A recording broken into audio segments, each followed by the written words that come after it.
Gimmicks. A forgotten art form in 2019, they're more than just a way to get a wrestler to stand out. They can completely change someone's fortune and keep them employed far longer than anybody thought. With that in mind, please note this isn't a list saying these particular characters were in good taste or even overly popular, just that they allowed a performer to keep on ticking. That is the power they have too, even if it is just because of the chatter around them. We all look over how important that is today. Even if you have social media buzz, a company is going to be less likely to let you go, because you may go and take that hype somewhere else. It's lucky enough when you can do this once, but twice, that's just proving you're ahead of the curve. I'm Simon from WhatCulture, remember to subscribe, and this is 10 wrestlers who saved their careers twice with gimmicks. Number 10, Charles Wright. Could you even come up with two gimmicks that were more different? Charles Wright was given the role of a skull-shrinking witch doctor before being revamped as a pimp. And they say wrestling is unbelievable. He didn't start with these either. When he first came into the then WWF, he pretended to be a basketball player before the powers that be heard about his Soul Taker character. That soon changed into Papa Shango, and as daft as that was, it kinda did work. Why else do you think he tangled with Hulk Hogan at WrestleMania and made the Ultimate Warrior bleed green? In the cartoon early 90s, he was just accepted as a menace. This hit a giant wall when he was recast as Kama Mustafa, some kind of MMA fighter, and that was true as well during his time in the Nation of Domination. More often than not, it felt like he was making up the numbers. Seemingly, he had to dip to his lowest before flying high, because following this, he became the Godfather and is still well remembered today. It may have been because it tied into his real-life job as a strip club owner, but he did indeed walk to the ring with an entourage of prostitutes and sometimes even offer his opponents their services as opposed to fighting. This would never fly now, but just go back and watch how fans responded. It undoubtedly kept him in the organization far longer than he may have done otherwise. Number 9, MABEL. Vince McMahon seemed to like MABEL a lot, always finding a place for him.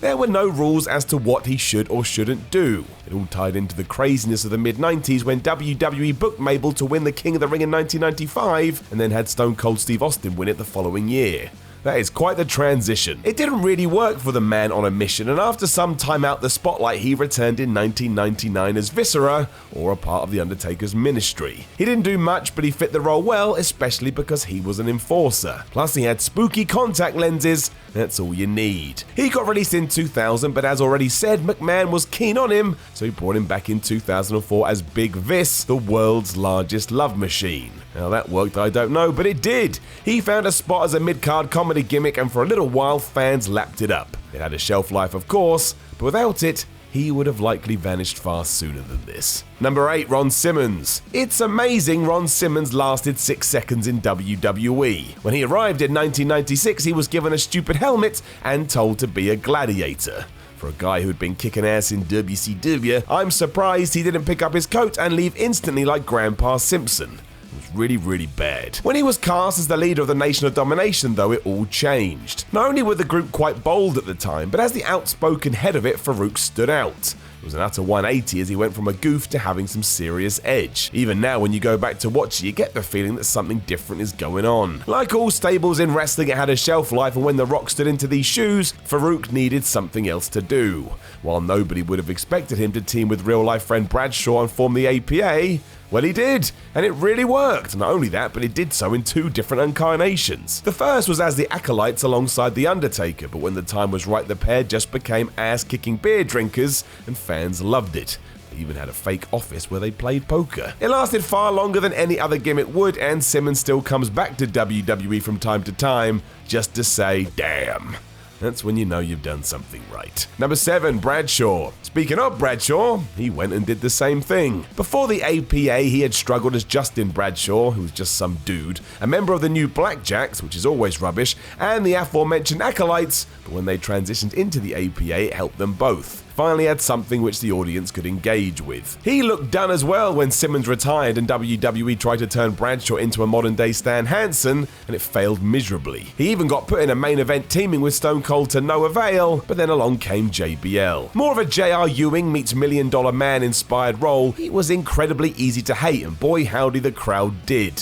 When he won the world title, people were desperate for him to have his ass kicked, and this gimmick along with Eddie Guerrero's work in getting him over was the perfect recipe for one of the most surprising switch-ups in wrestling history. It even got him a job as a commentator for years to boot. Nobody saw this coming. Number 6, Mark Henry. Back to personas that change so much you can't understand what exactly the WWE creative process is, Mark Henry was all over the place during his career, but don't get me wrong. As silly as Sexual Chocolate was, it was a needed injection of fun for the world's strongest man, who required something to allow him to stand out. It hadn't really clicked as an Olympian or as a guy in the nation, but being the roster's Casanova ticked a box. And sure, dating Mae Young was ridiculous, but it gave Henry personality, and he threw himself into it with so much gusto, you had to respect him. He didn't hold back even when given material that was offensive.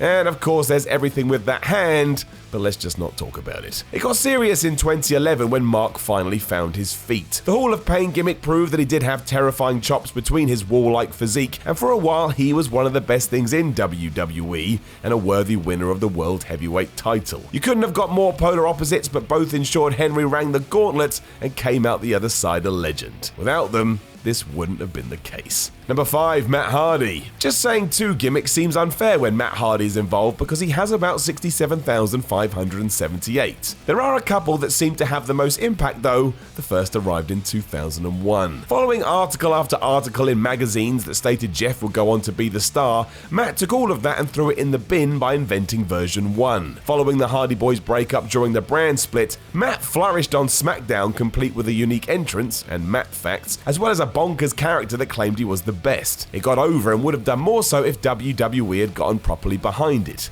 I don't think anybody expected it to work as well as it did, hence why it soon lost steam. He wasn't meant to do this. Years later, there was yet more wrongful assumptions as many thought that Matt was washed up, and that's when he walked in as the broken one and in many ways changed the wrestling business. It turned Hardy into the most talked about act in the industry and he used it to climb back to the top. It's a shame that WWE didn't deal with that very well either, but this is reinvention at its darn finest. Number 4, Triple H. Triple H doesn't get enough credit for his transformation. Like many in the mid-90s, he was saddled with the dumbest of all gimmicks as a Greenwich Blue Blood, which could have killed his WWE run before it even began. That guy was never going to be headlining WrestleMania. When he teamed up with real-life friend Shawn Michaels as DX though, everything changed. Both by association and how different the group was, D-Generation X became one of the biggest things in wrestling and turned Hunter from nobody to cult hero. He doubled down on that when HBK left by becoming the leader of the stable, and even had the foresight to realize when it was time to change again. Triple H didn't need to turn on his friends in 1999 as there was life left in it, but the game wanted more. Seeking affirmation as a main eventer, he jumped into this new tough guy role with names like the Cerebral Assassin and proved to everyone he belonged. And sure, the likes of Mick Foley helped, but it takes 2 to tango. If he hadn't have done this as well, it's not a given he would have escaped the mid-card. As it was, he became a pivotal part of the Attitude Era, even if soon after everyone turned on him. We love Papa H again now though, and that's what matters. Past is the past. Number 3, Bray Wyatt. Is there anyone more creative in WWE right now than Bray Wyatt? Probably not. Allowed to have freedom that others aren't, he shines even if the company ruined him by never letting him win a feud. That's where it all went wrong round 1-2. The Eater of Worlds gimmick was so different and exciting he was soon dubbed as the new Undertaker as he cut promos like he'd been doing it for years. It was creepy and engaging in the best possible way. As stated, WWE did cut that off at the knees, but Wyatt's major strength seems to be learning from mistakes and even incorporating those into a new character. As the rebooted Firefly Funhouse Fiend, Bray makes references to all his old guises, including Husky Harris, a character that was killed off for being too out of shape. Takes some moxie to process that and use it down the line. Either way, this gimmick has saved Wyatt from the bottom of the barrel position he found himself in, and now it's all about what happens when he transitions back into the ring.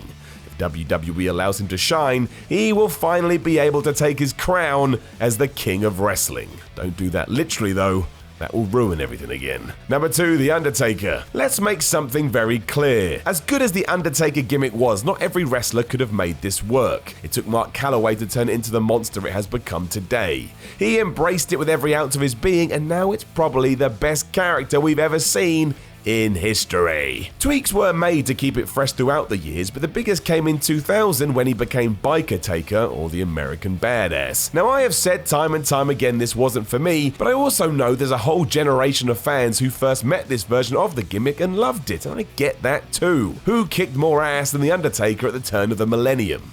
He literally never lost. The fact it was more akin to his real-life personality helped, as did his decision to return to the Phenom 4 years later. This simple change kept the audience on their toes, always wanting a little bit more of what they didn't have. It's why he still generates huge reactions today, and will forever be considered a hero. Who knew that was possible for a guy that's meant to be dead? Number 1. Steve Austin. Steve Austin has range. While as a performer he's most well known for being a badass, he proved long before this he knew what he was doing when he was put with Brian Pillman as the Hollywood Blondes. They were only joined up because WCW had no clue what to do with either of them, and then they were split up because they got too over. What a stupid world we live in. It did help him get noticed, however, and after he left that company, his short run in ECW proved he could flip this on his head and play a tough old so-and-so too. And then he became the ringmaster. That sucked as we know, but following a short detour, he did reinvent himself as the Rattlesnake. Not only did that catapult him to the top of the industry, but it made him a damn legend. Vince McMahon soon latched onto this, and together they made more money than anyone ever has done within wrestling. Given that would not have happened as he stayed as the ringmaster, I think we can call this a saving of somebody's career. Know of any other wrestlers who saved their careers twice with gimmicks, or once if you can only think of one? Let us know in the comments below, and don't forget to like, share, and subscribe. Then head over to WhatCulture.com and read yourself some articles, and follow WhatCulture on Twitter at WhatCultureWWE. My name is Simon from WhatCulture, and I will speak to you again soon.